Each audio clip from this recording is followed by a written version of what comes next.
আসসালামু আলাইকুম রহমতুল্লাহি ওয়া বারাকাতুহু। আমি মোহাম্মদ রেজাউল হাওলাদার আপনাদের সাথে আছি।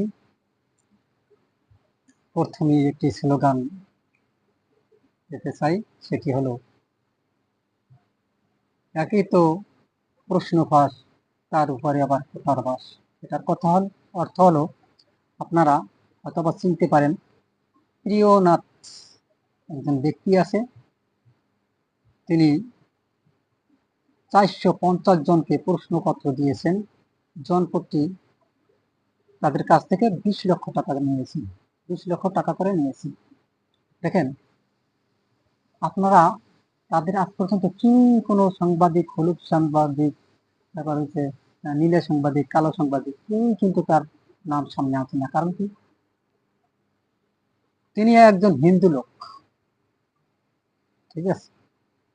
হিন্দু লোককে সুবিধা দেওয়ার জন্য আপনারা কত যে ফাঁক ফোকর রাখেন। প্রিয়নাথ আপনারা চেনেন, এবার দেখবেন প্রিয়নাথকে। এই ছবিতে আপনারা দেখুন, তার ছবিটি দিয়ে দিচ্ছি। উনি হয়েছেন প্রিয়নাথ। তিনি 450 জনকে প্রশ্নপত্র দিয়েছেন এবং জনপ্রতি 20 থেকে 30 লক্ষ টাকা নিয়েছেন। বিশেষ প্রশ্ন ফাঁস করেছেন।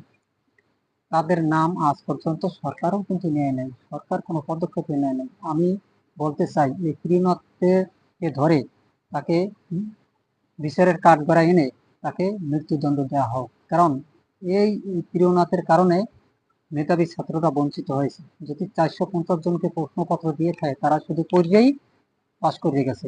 আর যে বাকি দুই একটা যদি মেধাবী ছাত্র থাকে, তারা পাস করছে, কিন্তু তাদের চাকরি তাদের মর্যাদা অনুযায়ী হয় নাই। কেননা তারা তো প্রশ্ন পায় নাই। যারা প্রশ্ন পাইছে তারা তো ভালো করে পড়ে তারপর পরীক্ষা দিতে গেছে। যেটাই পড়ছে সেটাই কমন পড়ছে, অর্থাৎ তারা ভালো মার্ক পাইছে এবং তারাই দেখতে গেছে। আর এই যে প্রিয়নাথ, তাকে যদি কাঠগড়ায় না নেওয়া হয়, তাহলে সাধারণ মানুষের বিবেকে নাড়া দেবে যে বর্তমান সরকার একটা অকার্যকলাপ শুরু করেছে।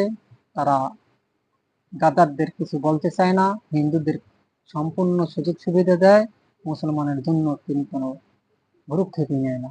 তাহলে দেশটা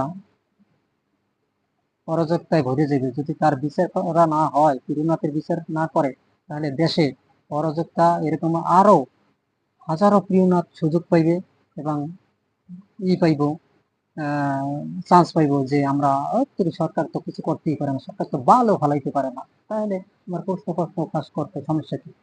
এবং এই ড্রাইভার আবেদ আলী এবং প্রিয়নাথের দুজনকেই কাঠগড়ায় নিয়ে তাদেরকে একজনের কমপক্ষে 20 বছর করে সাজা দেওয়া হোক।